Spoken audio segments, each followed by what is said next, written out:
All right. Welcome to Football Never Sleeps, your favorite Notre Dame football YouTube show with at least one bearded co host, usually two, and most always two, but you never know when one of us may lose a bet and lose our beards. But I'm Tyler James. I'm co publisher of Inside Indy Sports on the Rivals Network, and I'm joined on this dreary Tuesday evening by Charleston Bowles, our lead recruiting writer on Inside Indy Sports. Eric Hansen is continuing to take some much deserved vacation. And we didn't get any angry letters after this last week, Charleston. So we invited Charleston back for some more. We'll be very recruiting oriented once again this week. With obviously that's where a lot of the news is coming from this time of year. But please feel free to send any other football related questions our way.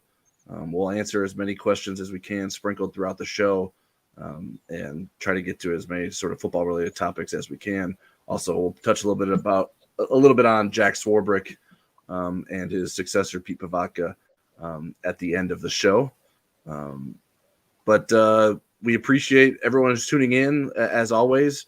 And please feel free, even if you don't have a question, to say hello. We like to know who is showing up, to see some familiar faces in the chat. And we appreciate those of you that are regular viewers for us. And a reminder to make sure that you like this video, subscribe to the Inside Indy Sports channel. It is free, so no cost to you. And it's certainly helpful to turn on your notifications so you don't miss any videos or scheduled live shows, as we'll probably keep trying to do some live shows throughout the rest of the month of June here. So since we last spoke to you last week, Notre Dame added a pair of commitments from its first official visitors weekend of June, and that was 4-star running back Kedron Young and 3-star offensive tackle Styles Prescott. The Irish are now up to 19 commitments with the third-ranked class in the country. So, Charleston, let's start with Kedron Young. What do you like about his addition to the class? Yeah, Tyler, thank you for having me on again. Excited to speak with you tonight. So Kedron Young, getting a running back from Texas, I think, that's the first sign. Texas, hotbed of high school football. So I think that's the number one thing you have to look at. He's a blue chip talent. He's a top 250 player, according to Rivals, and we'll get into that later. But just kind of him as a prospect, he's 5'11", 210. He's a big bruiser type. I kind of see a little bit of Leonard Fournette. Obviously not as tall as Leonard Fournette and not as heralded as Fournette was coming out of high school.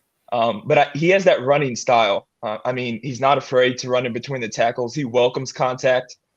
Somebody I think of is kind of like a Fred Taylor back in the day with the Jacksonville Jaguars. He always looks for contact, and he always looks to get that extra yard. So I think I really like his addition to the class. He really complements Aeneas Williams well. I think Williams can kind of be that pass catcher that maybe Kedron isn't as strong in at this point of his game right now. So I think, you have to love what Notre Dame's done here with getting two running backs who complement each other well, both blue chip prospects. And I think in today's day and age, Georgia, the past 3 years, they've kind of gone running back by committee. So I think today's day and age, you have to go running back by committee because, it's such a grueling position. And I think Kedron can kind of take on that workload in this class to complement Williams as more of a scat back. Yeah, he's definitely a physical back. I'm not really sure if he has great speed. I'm interested to see how that translates to the college level. But yeah, it's been a very productive back at Lufkin High School, 1,666 yards and 19 touchdowns in just 10 games as a junior. So you like to see production, especially at Tech in Texas, playing against certainly good competition. You're going to have lots of guys being recruited to play college football that you're usually playing against on those football fields. So I think it's a good addition. And yeah, I do think the sort of complementary aspect of Aeneas Williams and Kedron Young together is very important, and something that certainly Dylan McCullough likes to do with his running back. He likes to have guys that can do lots of different things for his running back room. And I think this is a continuation of that. So a pretty big and important commitment there for Notre Dame. The other commitment was from Styles Prescott. What kind of upside do you think Notre Dame is getting in Prescott? Yeah, so I think there's a ton of upside with Styles. He actually goes to Hamilton Southeastern High School in Fishers, Indiana, which is about 20 minutes from my house back home. So I got to go to 2 of his games last season as a junior, and he really impressed me before I kind of knew who he was. And before he was on Notre Dame's radar, I think you look at his size, 6'6", 265. So there's a frame to put on weight once he gets up to South Bend that can kind of take his game to the next level. But something I really like about Styles is his run blocking. I think he's very good in that aspect right now, especially at the high school level. His aggressiveness jumps off to me, especially playing against indie competition. He's also very polished, but I do think technique-wise, something that might be something that he needs to work on is just kind of being that low man. Low man wins, especially at the line of scrimmage. So I think that's something that offensive line coach Joe Rudolph is going to kind of tap into when Styles gets to campus, a part of this class. And I think if he can become a little bit bigger in size, but also just kind of being the low man in those situations, I think he can be a contributor year 2, year 3 on campus. Yeah, we have Styles Prescott listed at 6'6", 265 pounds. So definitely a good frame there. I think certainly will want to add some weight once he gets to the college level. Pretty similar to, the 3 commitments in Notre Dame's class right now, Anthony Knapp, Peter Jones, and Styles Prescott, aren't the bulkiest guys, which I think is probably a good thing. You want to be able to add that and not have to sort of worry about sort of shedding that. So I think he's a good sort of moldable player that you want to get, and there's more for him to get to in terms of reaching his ceiling. And even Gerby Lambert, the highest ranked offensive tackle that Notre Dame is still going after, he's a pretty svelte offensive tackle too. So that's not necessarily a bad thing. I think it's a good thing, and especially at Notre Dame, they're not usually asking guys to come in and play as freshmen. So these guys as offensive linemen should be able to come in and develop and add some of that weight and make sure it's good weight at the college level, and they're making strength gains in the weight room as well. So I think I like the addition of Styles Prescott. He has good size, intriguing athleticism. I think he certainly does have a bit of a room to go in terms of the technique aspects, like you mentioned. He's actually at least as of this moment, one of the 2 lowest rated commits in Notre Dame's class right now, with a 5.5 rating as a 3-star recruit. Him and Sean Sevillano Jr. both are 5.5s. Now those could change by the end of the week with the position rankings being updated by Rivals this week. So I'm interested to see what our analysts think of him after getting some more eyes on him, and what sort of how that opinion continues to evolve as he goes into his senior season and put some more good work on film, because right now he's not included among the top 60 offensive tackles in the 2024 class, according to Rivals. And since our last show, some of Notre Dame's targets have committed elsewhere, most notably a pair of safety Jalen McClain committed to Ohio State this week before even getting a chance to make an official visit to Notre Dame. He was expected to visit Notre Dame this coming weekend. And safety Paul Menke Jr. committed to Duke after an official visit this past weekend. He was on Notre Dame's campus earlier this month. Menke is more. I really like McClain as a prospect. He always seemed like more of a long shot. Menke seemed like someone that I think Notre Dame was pretty confident that they could get him in the class when he came up to visit, and that didn't happen. And when he left campus without a commitment, Notre Dame sort of moved on. The Irish were essentially like, okay, we're going to prioritize the safeties we have still coming in. And I thought that was an interesting choice.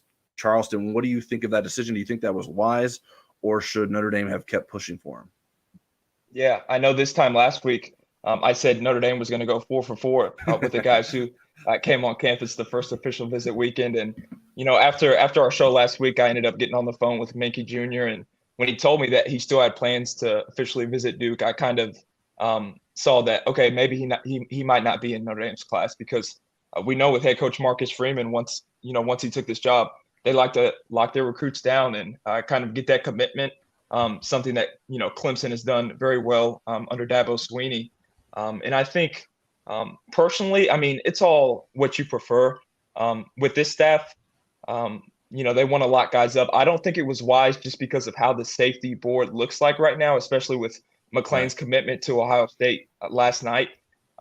But, they feel good with the guys that they got on campus later that week, which we'll get into here later in the show. But Mickey Jr., I don't think he's a caliber player that they're losing sleep over. He's a good player. He could come in to Notre Dame, and he would be a contributor in 2 to 3 years, I believe.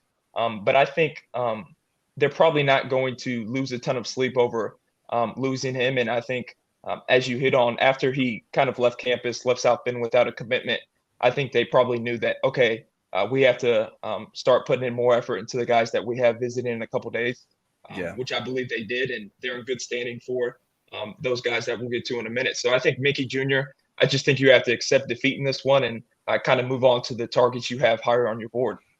Yeah, Notre Dame took it a little bit like it's one thing to say, hey, we don't want you to commit now if you really are insistent on taking this Duke official visit because we want you to be committed to us. So don't commit to us yet. Go see things through on your Duke visit, and then we'll revisit things.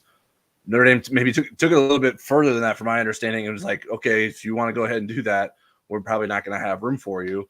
I think as of this moment, they still would have room for him because Notre Dame hasn't been racking up safety commitments quite yet. So it's a bit of a risk. But I mean, I think it has a little bit to do with they're like, okay, we can do as good, if not better than Paul Mankey with some of these other guys that we have shown interest in us. But I think that the options are sort of slimming. I think I don't know. I think I would have tried to keep him in the fold because you never really know how things are going to play and take for granted that you're going to end up getting the number of safeties that you want. And now maybe Notre Dame feels like, well, if we can't get the ones that we want, we just won't take more, and they'll limit the numbers of safety. But I think Notre Dame really needs an influx of bodies at that safety position after being missing out on some guys, notably Peyton Bowen and Brandon Hillman in the last class. So I think that Notre Dame is in search of some answers there in this class, and they found one so far in Kennedy Urlacher. Maybe we can get a couple more. We'll see what happens in the coming month or so.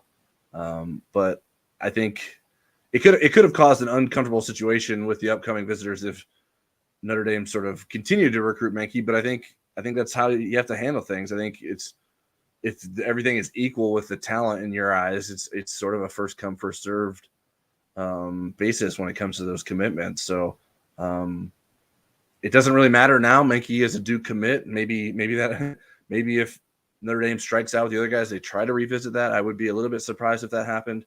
And maybe they would target some other guys, but we'll see how Notre Dame fares with its other safety targets. And speaking of those safety targets, I submitted Rivals Futurecast predictions in favor of Notre Dame last week for a pair of safety targets who visited last week.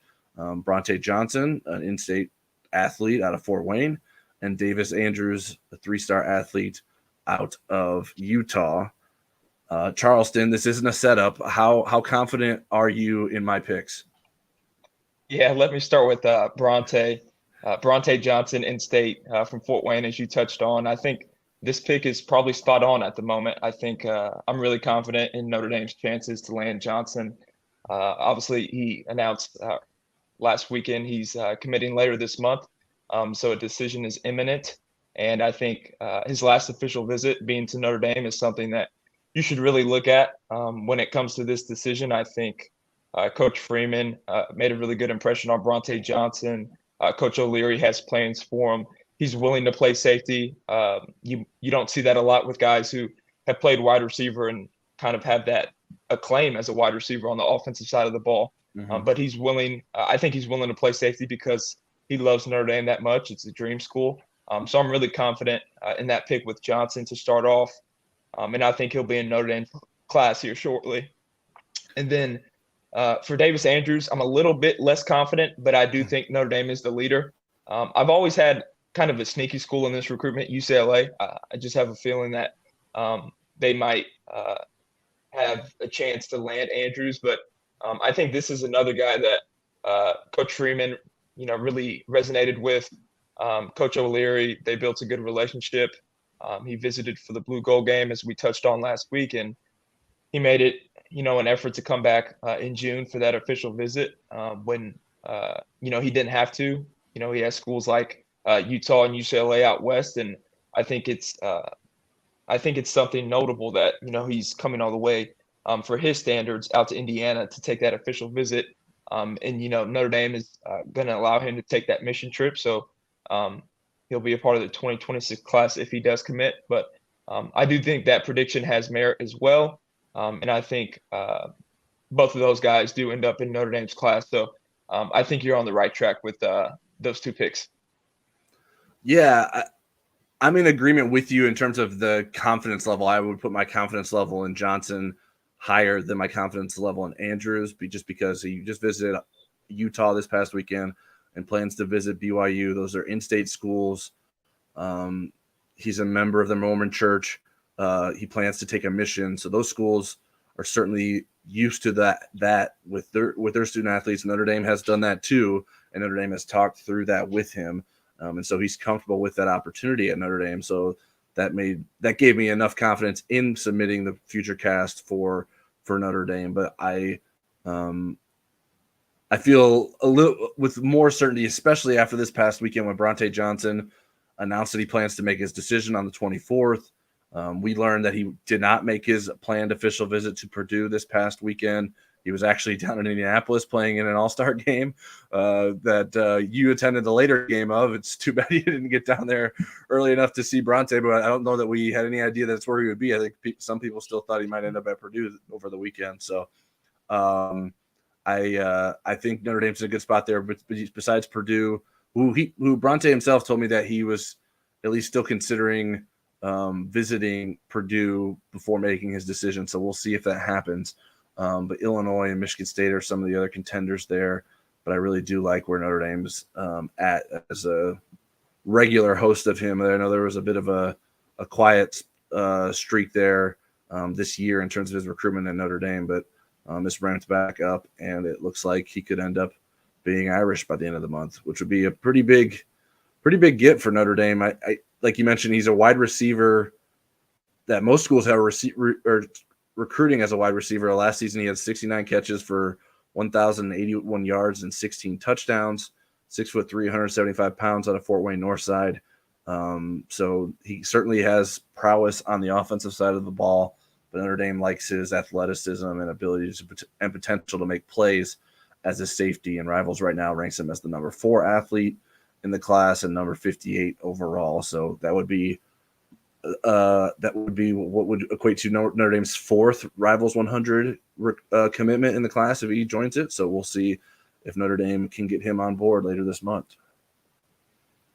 Moving on to the 4 targets who visited this past weekend for official visits. That's defensive end Elijah Rushing, tight end Carter Nelson, linebacker Bradley Shaw, and safety Oliver Miles III.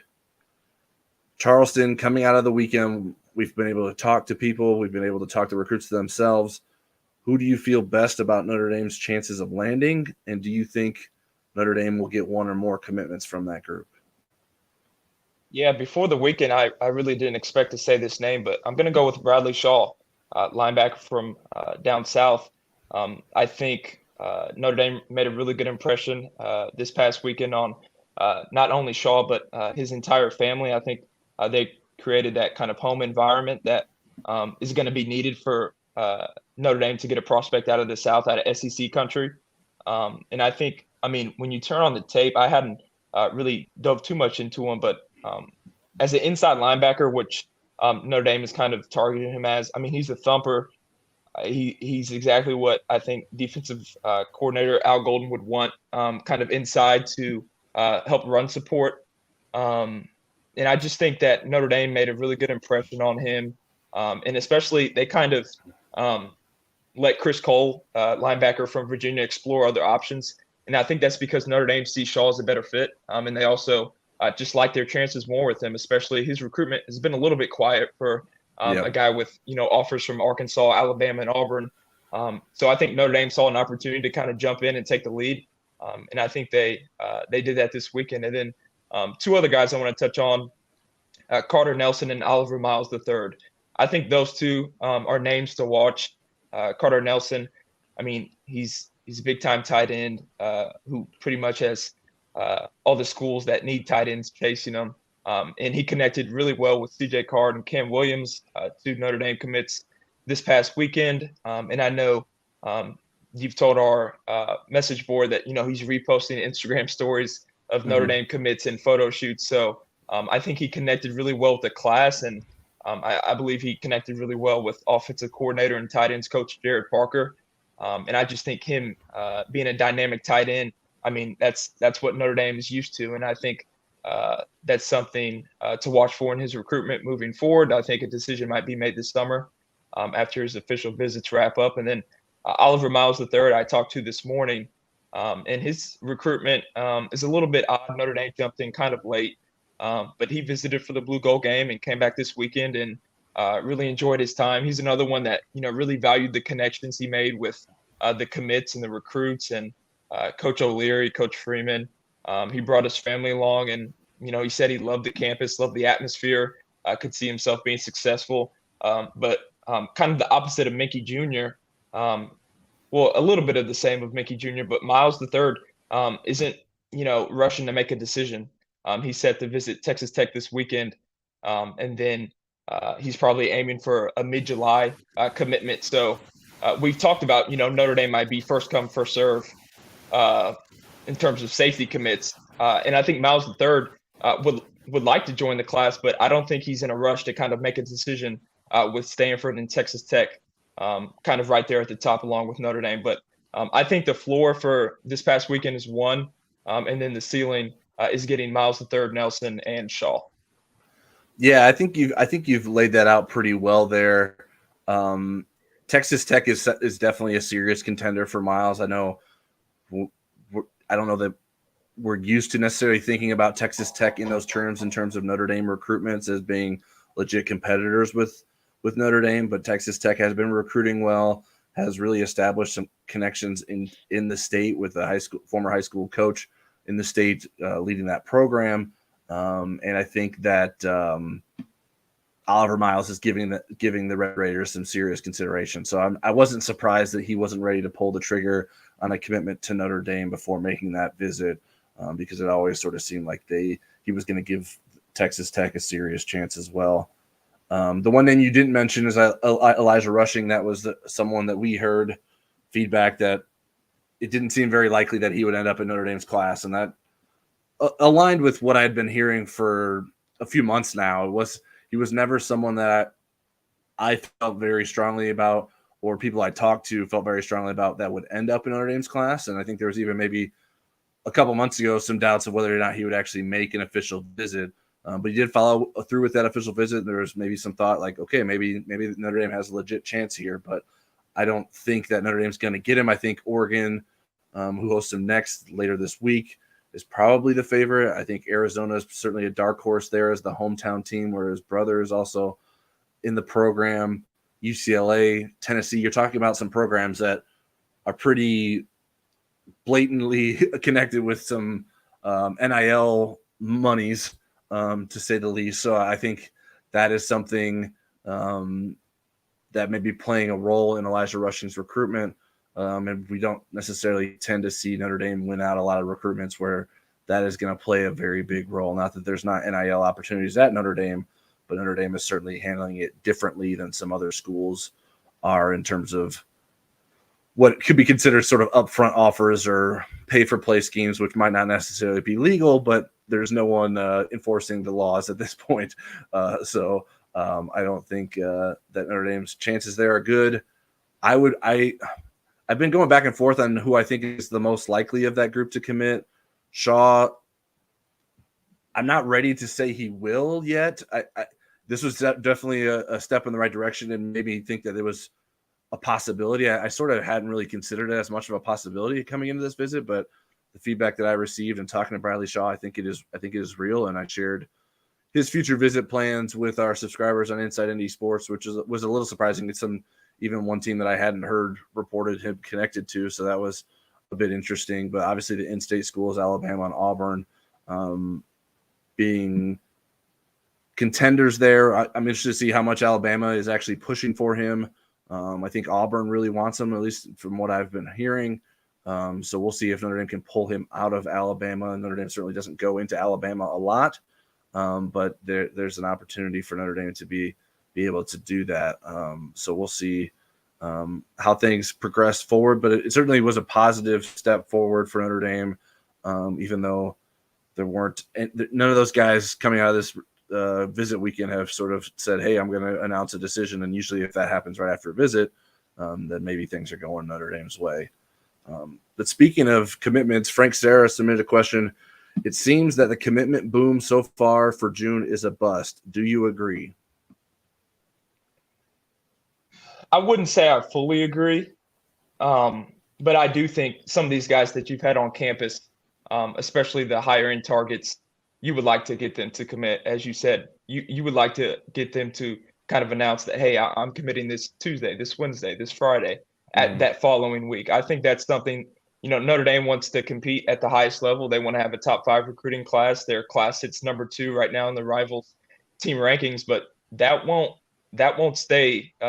They won't stay number 2 if they don't get some of these top guys, and guys like Carter Nelson. You would like him to commit after having that official visit, and I think that's something that you just have to adjust to with each recruit. But I do think right now you have to look at it as a little bit of a disappointment that Notre Dame's class hasn't necessarily got the blue chip talent outside of Kedron Young from the first 2 official visitor weekends. Yeah, I mean, I think it's important to have perspective on this. Well, first, Notre Dame has added 3 commitments already in June, so it's not like they're not, doing anything. Second, these kids have waited their entire recruitment and to get to this point where they can take official visits. So you have to be really strongly convince a kid that it's not worth taking an official visit somewhere else when they've waited this long to potentially do that, to sort of end the recruitment following a visit to Notre Dame this month, where it's like, hey, can't you just wait 2 more weeks so I can visit 2 more schools and figure out what I want to do here? So I think we have to wait till mid to late July to figure out, okay, what actually happened from these visits, because there's a number of these guys that have left campus without committing that could end up committing to Notre Dame in the next month or so. So I think it's too early to say that it's a bust, especially when we already talked about Bronte Johnson. That's a top 100 recruit that could be joining the class. So it's not like if Notre Dame gets him, that's a pretty impressive. That would be the second Rivals 250 edition of the month for Notre Dame. And we'll see if any of these other guys want to join the class. Certainly, if I'm sure people would feel much better if Elijah Rushing would say, yep, I'm done, I'm going to come to Notre Dame. But that was never very realistic. So I think that that's always something that we have to keep in perspective. So I would not consider it a bust. I think the safety position is intriguing. Obviously, Bronte Johnson is an answer there. But what does the rest of the class look like there? That's the one that I think is played out the murkiest and maybe not the most successful so far. But I think there's certainly time for that to be sorted out, and maybe Oliver Miles in 2 weeks is ready to commit to Notre Dame. We'll see how things sort of shake out there. Let's get to Kirk. Kirk, thank you for joining us. And thank you for the $4.99. How realistic is it for ND to sign elite defensive players like Rushing or Scott in the pay-for-play NIL area?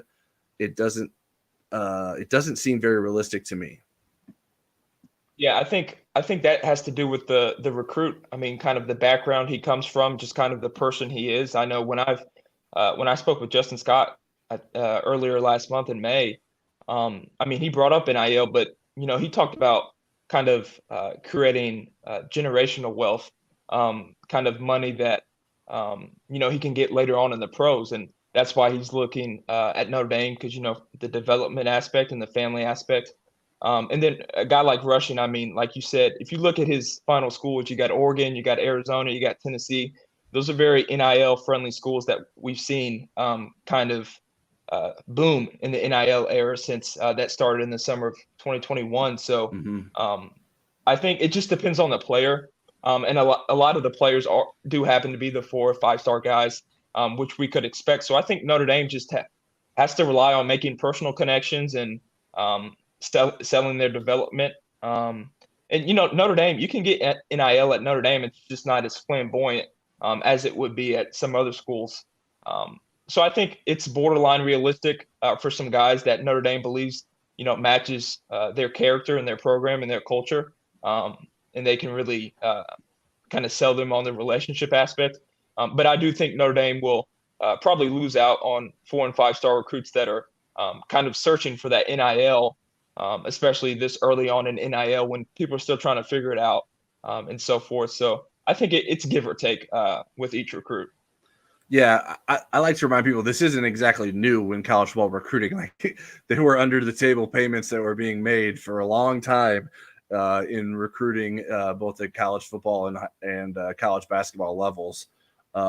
So this isn't necessarily a completely new phenomenon that Notre Dame is dealing with. Certainly, Notre Dame is trying to sort of steer its NIL positioning in a way that it feels is best reflects the values of Notre Dame. Now, I know people could feel different ways about that. I don't know that I totally buy into some of that, but I think what it will continue to require is kids and their parents likely that are willing to buy into the value of what Notre Dame can do for that recruit. And that obviously goes beyond the football field. So I think you have to get a high caliber kid like that. I mean, Jeremiah Love, I think we can say, for instance, I think my understanding is that there were some NIL opportunities out there from other schools.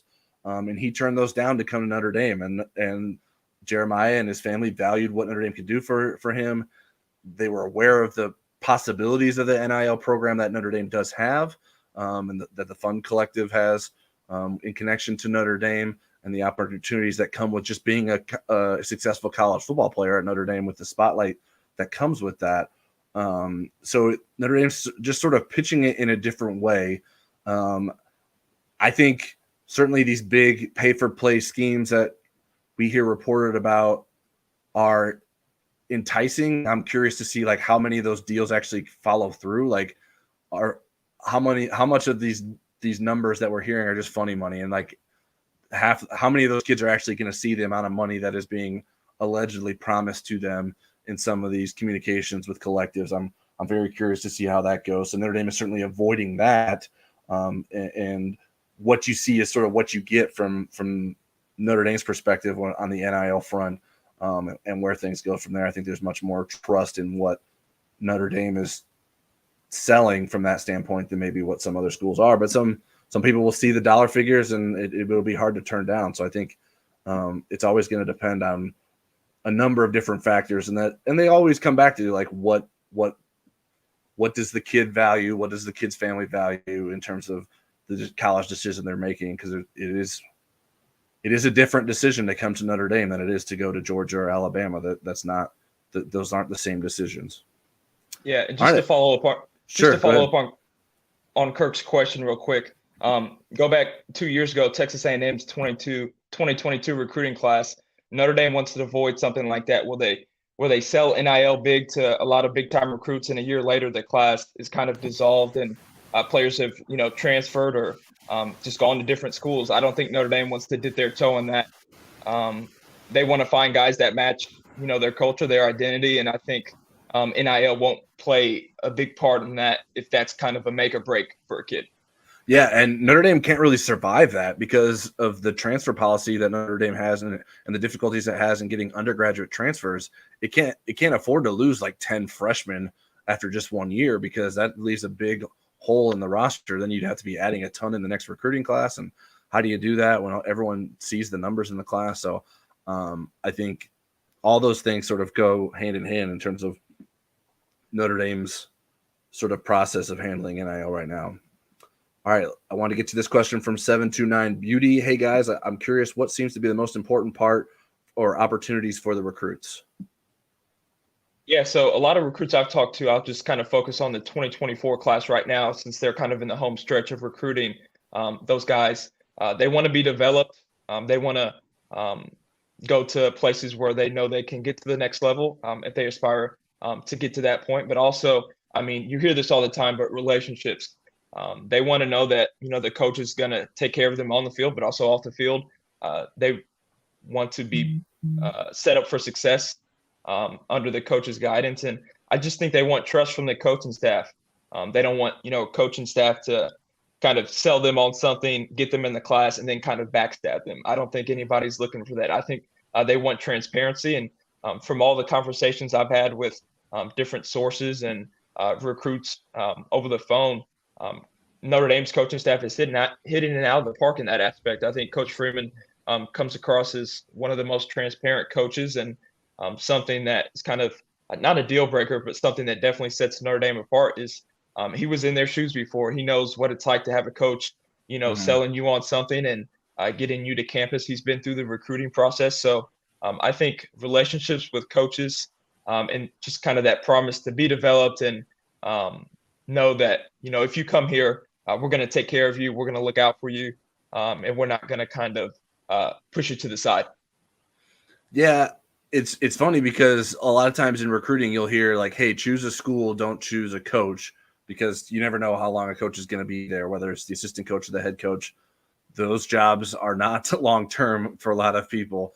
But a lot of times it comes down to that. Like, those are the people that you're putting your trust in to sort of get you to the point that you want to get to next. And they will have a very big impact on getting you to your next opportunity if they stay for the majority of your college football career. So that's a tough like sort of line to walk. I found that Notre Dame, there's usually a confidence that is instilled within the recruits that Notre Dame will find another coach that can do something similar to what they were buying into with the previous coach. So Notre Dame, when they do have coaching changes, sometimes there's not as much decommitments in the class as you would see in other classes across the country, depending on the schools that you're talking about. Notre Dame tends to be okay. And I mean, even when Brian Kelly left Notre Dame held most of its recruiting class together. Now, that was pretty late in the cycle, so it would have been pretty late for a lot of guys to make last minute sort of changes to the recruitment. But certainly that happens across the country elsewhere, but it doesn't happen as much with Notre Dame. So you're looking at guys that are being recruited by Notre Dame. They really are buying into what Notre Dame can do for them, both in the classroom and on the field. I mean, I've been interviewing recruits for over a decade now, and almost all of them say that they're interested in academics and that is an important priority for them. Now, I think there's varying degree levels that that's reflected as truthfully. I think they just know that that's something that they're supposed to say a lot of times, but I do think a lot of them are very honest about that being important for them, especially the guys that end up coming to Notre Dame. So I think it's a number of different things, but the NFL is always going to be a part of that. That's what kids are. That's why kids are spending so much time, so much energy, so much effort in developing themselves as high school football players, and all the time that they will spend doing that at the college football level as well. They want to get to the NFL and sort of live out their dreams, because who wouldn't want to live out their dreams? All right. Thank you for the questions. If you guys have some more questions, feel free to submit them, but we will circle back to some of the recruits who we are expecting to get to Notre Dame this coming weekend. Right now, there's 3 more targets scheduled for official visits: linebacker Kingston Villa LB, linebacker Keyshawn Flowers, and safety Malcolm Ziegler. I wanted to start talking about Kingston Villa LB, Charleston. How important do you think he would be to Notre Dame's class? Yeah, so last week we talked about rushing and just kind of what he would bring to the class if somehow Notre Dame was able to get him in. At Kingston, he's another big fish that you look at and think, man, he can really set Notre Dame's class apart in a way. He's someone who jumped up 25 spots in the last Rivals 250 that came out this morning. He's a top 40 player. He's a high character kid, but something I look at as the game's transition to a little bit more of pass-centric offense. He's the prototype linebacker in a way. He's fast.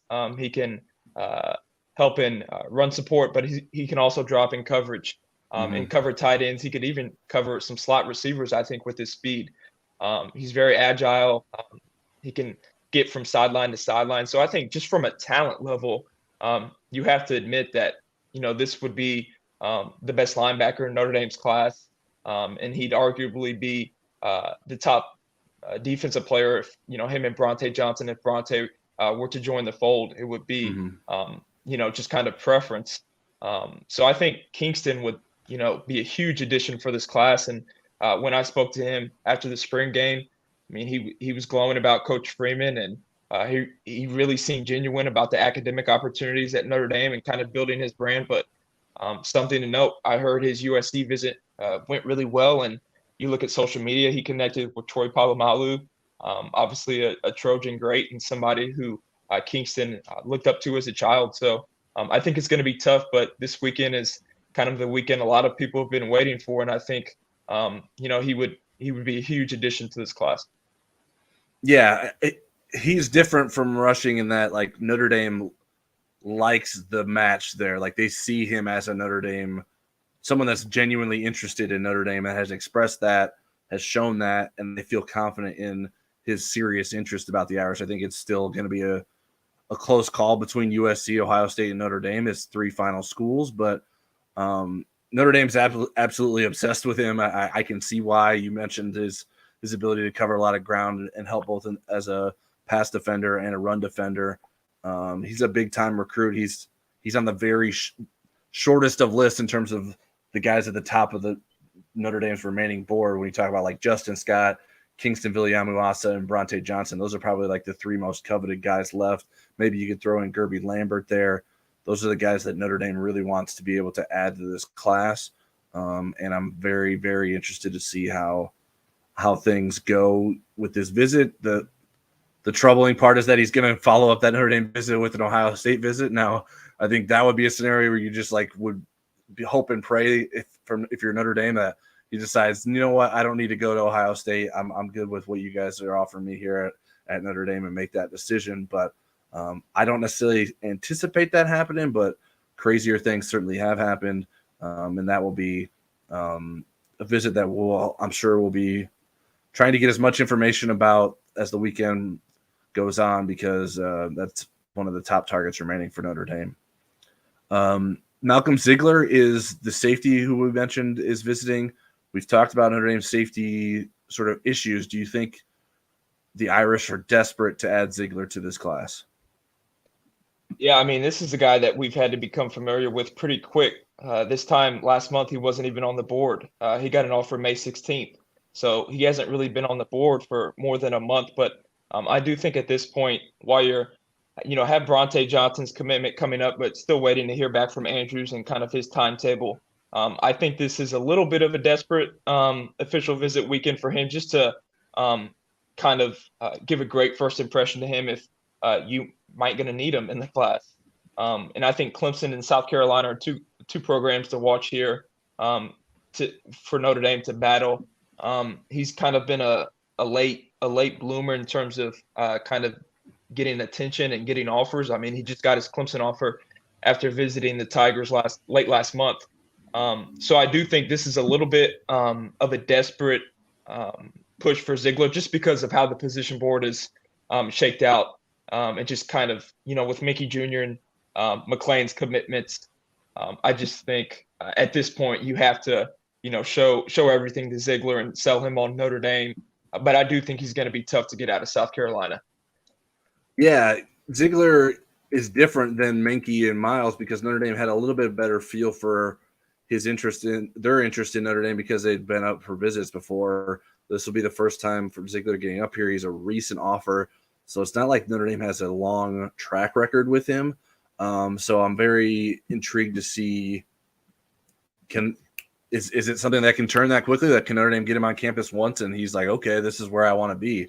I don't know that will be the case, but you got to get him on campus to find out. And the fact that he's willing to get here obviously is a good sign. So I think you get him here, see what happens. You can't put all your eggs in his basket because I feel like it's just too uncertain. I mean, you can't. I don't know how anyone could feel hugely confident coming into the visit that he would end up in Notre Dame's class, but certainly they could feel differently by the time the visit wraps up. But I do think it's not like total desperation. I still think there's a chance with Miles, and if Notre Dame gets Bronte Johnson as we're predicting, that sort of takes the severity away from Notre Dame's safety needs. Still think they need to add 3 or 4 in the class, and the fourth being if Davis Andrews commits, and his mission preventing him from not actually playing until the 2026 season.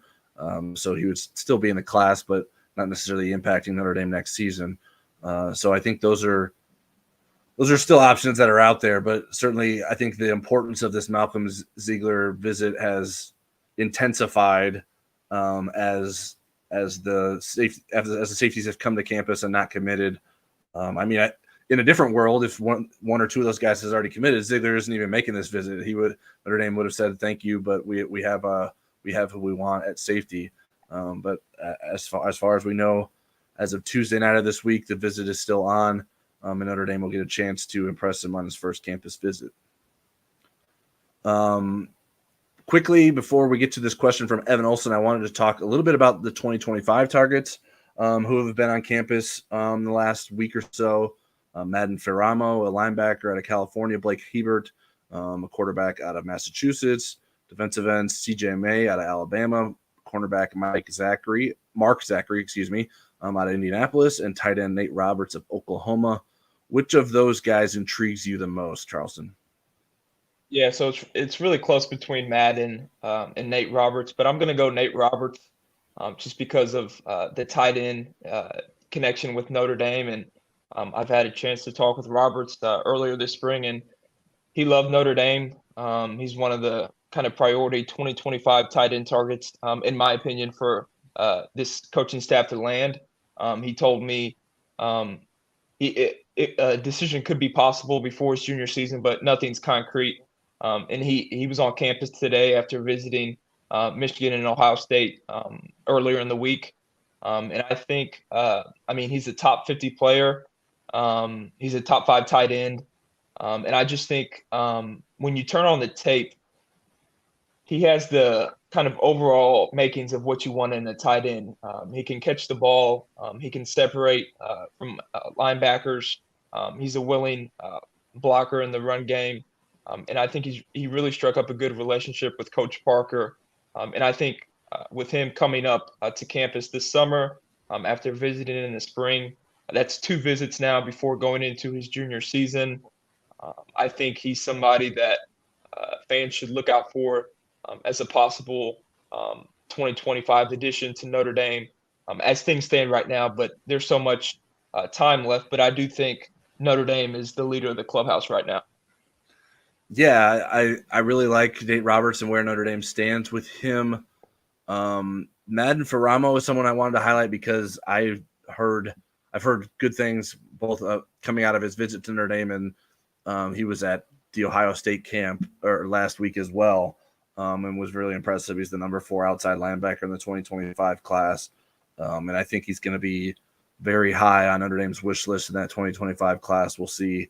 I think maybe sort of a similar mold of Kingston Villa LB. We'll see if Madden Ferramo's interest sort of matches Kingston's interest in Notre Dame.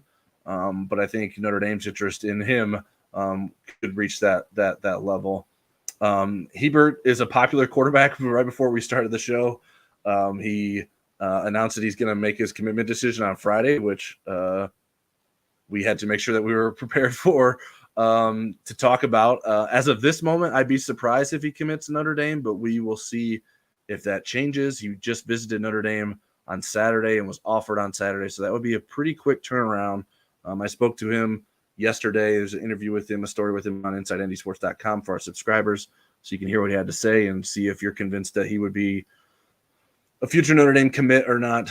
As of right now, I don't think he will, but certainly that could change in the coming days. But that's where my first that's sort of my initial reaction to the news of him making a college decision. I know Clemson was a school that offered him, I think it was June 1st, and so that could be a school that he could be very interested in as well. Yeah, and then one more guy I want to touch on, just because I got to see him in person and have an interview with him in person. Mark Zachary, the cornerback that you touched on from Indianapolis, Ben Davis. He was also on campus up here at Notre Dame today.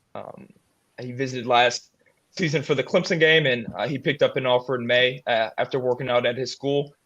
And it's still very early in his process, but I think he's somebody who could see a jump once the Rivals rankings come out for the 2025 class. He picked up an Ohio State offer last week. He has Michigan. He has USC. USC is kind of trying to creep into the Midwest now that they'll be joining the Big Ten next season. So I think he's somebody who has genuine interest in Notre Dame. He struck up a good relationship with Coach Mickens, and he'll play a bigger role his junior season on the field for Ben Davis. So we'll have a better understanding of kind of, his skill set and what he can do on the field as he steps into a larger role. But I think being from Indianapolis, Notre Dame has to be near the top of the list, along with Ohio State and probably Michigan right now for Zachary's services. Yeah, I've heard a lot of rumblings about Ohio State there. So if Ohio State is sold on him, that will certainly be a tough matchup for Notre Dame to go ahead and head-to-head on a kid. But Notre Dame's in early, and they'll have a better sense of where they stand with him coming out of his visit. So that will be an interesting recruitment to track, because anytime Ohio State comes into Indiana, you know that they mean business. And they've done a pretty good job of getting some Indiana kids to Ohio State, not only in this current recruiting class, but in previous years as well. So I would watch out for the Buckeyes in Zachary's recruitment as well. Let's get to this question from Evan Olson. What recent recruit was the biggest ND fan growing up? Carson Hobbs, Nolan Ziegler, other. I'll take this, Charleston, because I've talked to more recruits over the years than you have, unless you have some insight into the recent commitments. I think those are good submissions. Ziegler's probably high up on the list. I probably would go with Drew Pine if we're going farther back. Now he's a bit older and obviously isn't even with the program anymore, but he was a big Notre Dame fan growing up. He said he idolized Brady Quinn. That's why he wore the number 10. So that would be someone you can't. I mean, I guess you have to maybe consider Eli Raridon. I mean, he was born on Notre Dame's campus with his dad, Scott, as a Notre Dame football player. And certainly Nolan Ziegler has the family ties as well. So I think that would be I don't know, maybe we could give them a quiz to see who knows the most about Notre Dame. But all those guys were certainly Notre Dame fans, grew up Notre Dame fans, and we're happy to get the opportunity to come to Notre Dame. Yeah, then I think the easy one for me with that question, having kind of talked to the guys in the 2024 class, is Carson Hobbs. He watched Notre Dame since he was a kid, and when I talked to him in April, one of the more passionate commits about building this Notre Dame class and acting as a recruiter, and just very passionate about the Irish, not only on the field, but also just in the classroom and what they can provide for him after football. So I'll answer Carson Hobbs on that one. All right, and let's get to this other question from Evan. Another good one. Did they stop pursuing Marcus Gallegos because they thought they had Paul Menke? That is not what I had heard. I'd actually heard for a while that Marcus Gallegos wasn't necessarily going to be a priority for Notre Dame moving forward. I just think Notre Dame no longer saw him as someone that met the ability that they wanted to have on the field. And so Notre Dame, I guess in a sense, didn't think he met the standard and would be a take for Notre Dame's program anymore. Now, maybe they revisit that if they whiff on these safety targets, but my understanding is it was not related to Menke and the potential of adding him to the class. I think Notre Dame had sort of made this decision before it sort of lined up all of the safeties that it wanted to get on campus in June. All right, let's get back to what is always a hotly debated topic, and that is the new Rivals 250. Today, Rivals released a new Rivals 250 for the 2024 class for the first time since February, so probably overdue, some would say. But unfortunately for Notre Dame fans, there were a lot of positives other than the fact that all 7 of the commits who entered the week in the top 250 remained in the top 250, and that includes the 3 guys who were already top 100 recruits. They remain top 100 recruits, those 3 being CJ Carr, Cam Williams, and Peter Jones.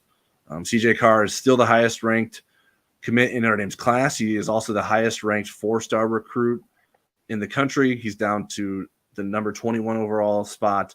and there are currently 25 stars. So there will still be some more 5 stars, but the rival staff has not been quite convinced yet to give CJ Carr that 5th star. And certainly this week at the Elite 11 finals, he will have an opportunity to potentially give himself a push there. And I think certainly what he does in his senior season will play a big role in that as well. But another opportunity this week, especially when he's competing with other highly talented quarterbacks, to sort of impress the analyst crew and convince them that he's not the best 4-star, that he belongs in the 5-star conversation. Which of the moves as it relates to Notre Dame's commits, Charleston, were you most surprised by? Yeah, so wasn't surprised by a ton, but I'm going to go ahead and play it safe with CJ Carr. Him being at 21, just, one spot outside of 5-star status. And if you look at the person right above him at number 20, Jaden Davis, Michigan quarterback commit. So kind of easy to compare those two, especially, Michigan, Notre Dame, and obviously playing the same position. So I'm a little bit surprised that he dropped down to 21 after being 17. But I think, as you touched on, he has an excellent opportunity to kind of, prove them wrong in a way this week at the Elite 11. And I think, with a lot of Notre Dame commits, they haven't been super active in 7-on-7 in camp season. After they commit to Notre Dame, a lot of these guys kind of, take a break from that, after being in that process for so many years leading up to it.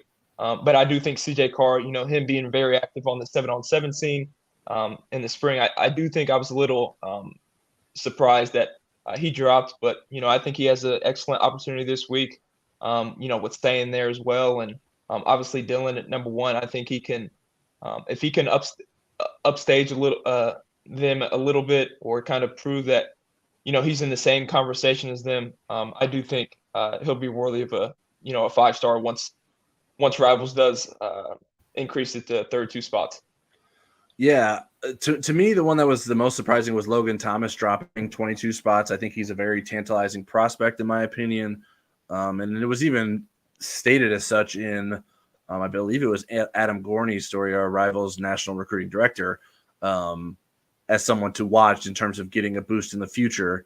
So we'll see. He's from Texas, so he's certainly going to have opportunities to prove himself against good competition. Rivals has recently had a change in our analyst crew that covers Texas. Cole Patterson has been moved into the Southwest analyst role, which includes Texas. So he will be a fresh set of eyes, and he'll weigh in on what he thinks about Logan Thomas. It's a committee that makes the decision. All the analysts put their heads together, but certainly someone that covers that area primarily will get a good say in a ranking for a kid. And so that is one that we'll see. I don't know that Cole was necessarily consulted for this Rivals 250 update, but I think in future updates will certainly play a role in. So that's someone that I'm keeping an eye on to see if he sort of bucks the trend of dropping that he did in this class. Did you think – so Notre Dame didn't add anyone into the 250 either. Did you think any of Notre Dame's commits belonged in the 250 or should have jumped into the 250? Yeah, I was a little bit torn between 2 wide receivers, Micah Gilbert and Isaiah Canyon, just because I got to see Gilbert for the first time in person at Irish Invasion. And right. Every time I watched, receivers, I was really impressed. And I thought, he displayed a very good skill set. And I think he has an argument to be inside that 250. But Canyon as well, I mean, he's a guy who, a lot of people on our message board kind of talk about as, he should be a riser in the rankings. And I think you just look at it as physical aspect and what you see on tape. I think he might be worthy of that down the line. I just think right now the Rivals team really hasn't seen enough of him. But 6'4", 190, the fluidity he has, he's a multi-sport athlete. That always helps. And I think he could have been a guy that I would have put inside the 250 right now. But I understand why Rivals might hesitate right now. But I think once the senior season begins and he does what I know he's capable of, I think he could be a guy who creeps into that 250 once the cycle's over. Yeah, and I'm interested to see if he maybe gets a bump to a 4-star status, even if he doesn't make it into the 250. That's another area. Georgia, our Southeast analyst, we have a new Southeast analyst, John Garcia Jr., and he has been on staff for a little bit longer. So I do think that he probably had some say in these rankings updates. So I'm curious after we learn how the position rankings play out later this week, what John's opinion of Isaiah Canyon is, and how much a priority he is in terms of wanting to monitor him moving forward, because that is certainly a name that a lot of Notre Dame fans are interested to see move up. He doesn't have a lot of production in terms of wide receiver play, but he certainly has some intriguing and sort of tantalizing athleticism. And he wasn't at the Irish Invasion because I believe he's still playing baseball. So he's doing some other athletic things than getting up to campus with the other wide receiver commits. But he should be on campus, I believe, this weekend for his official visit. So he'll have a chance to get up on campus with some of the other offensive commits. Most of the offensive commits, besides the offensive linemen, are expected to be on campus this weekend for their official visits.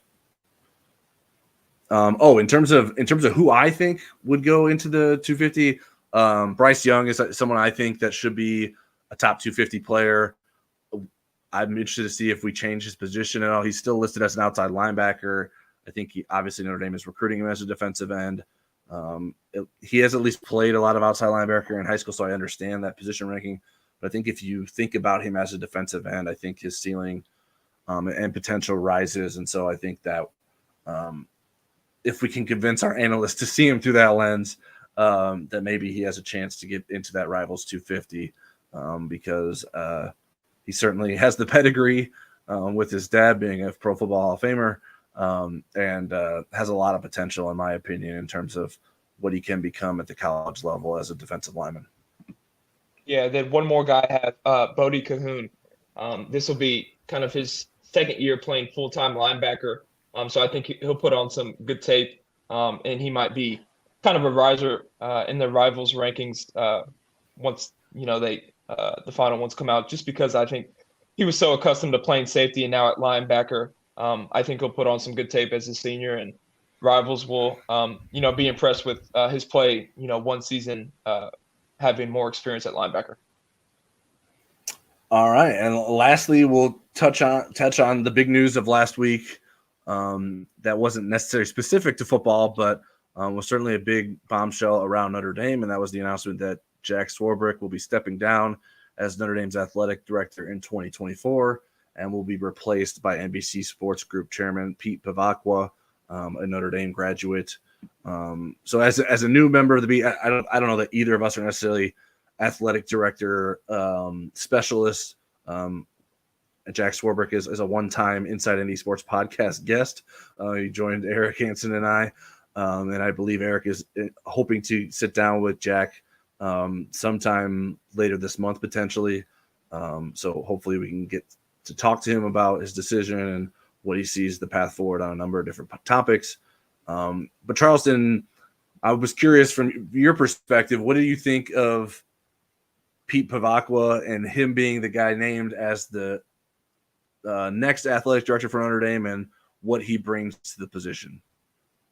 Yeah, so after a couple sports management classes in college, I like this hire with Pavakwa. I mean, everything that I've learned just about, kind of how athletic departments operate and how athletic directors have to lead, especially in this new era of college athletics, especially in college football. A lot of big business model is going on. And I think with his resume, you go look at, what he did for the PGA while he was, kind of working alongside them. He got them.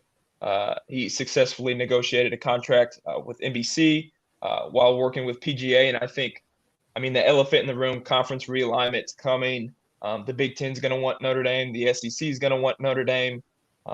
Notre Dame's going to kind of be the big free agent that everybody wants. And I think this hire shows that, Notre Dame's serious about kind of maybe joining one of those conferences. And but they're going to do it on their own terms, and they know their brand. They know how much Notre Dame football is worth. And I think this hire is going to help just with, successfully negotiating TV contracts, TV deals, even, any of that NIL stuff that, comes along in the next 5 to 10 years.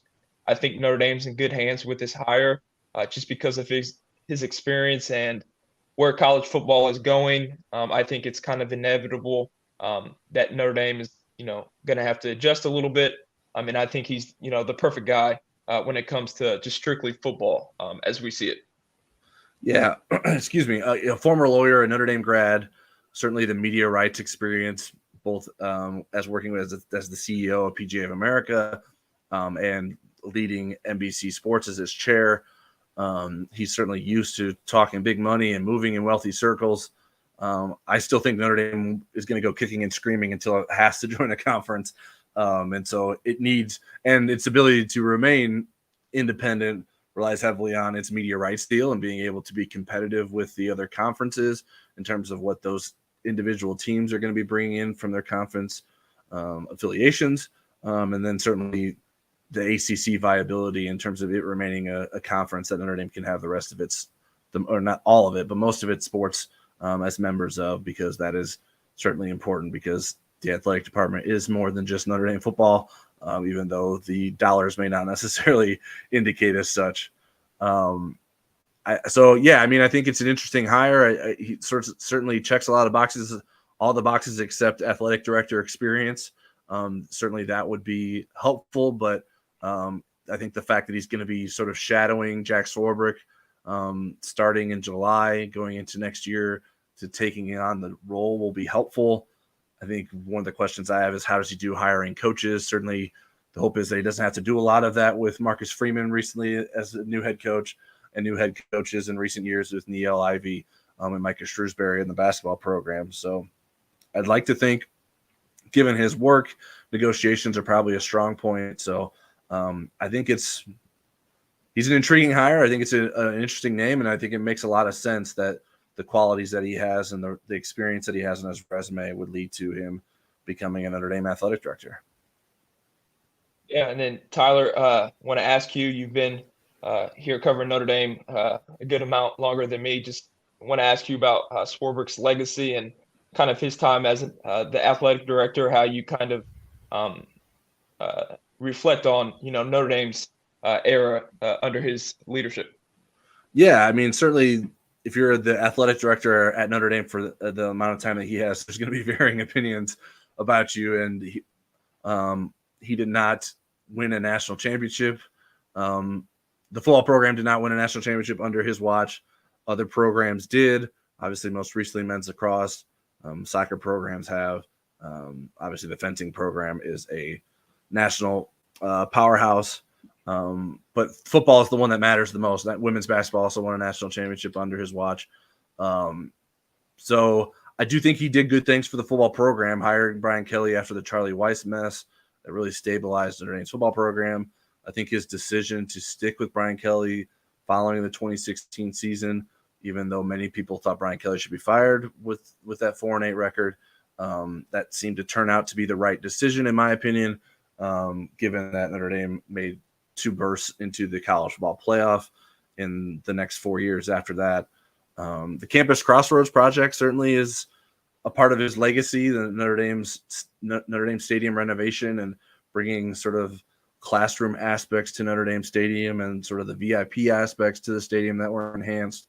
We mentioned the recent hirings of the head coaches of Niele Ivey and Micah Shrewsbury. Ivey looks like the right call, in my opinion. Shrewsbury certainly TBD. He hasn't coached a game yet.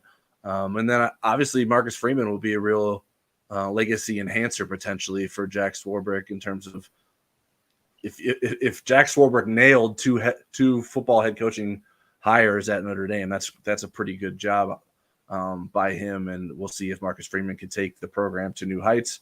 That is what the aim was for him to do. Certainly that's a big task for Marcus Freeman, but that's something that Jack Swarbrick trusted him to do.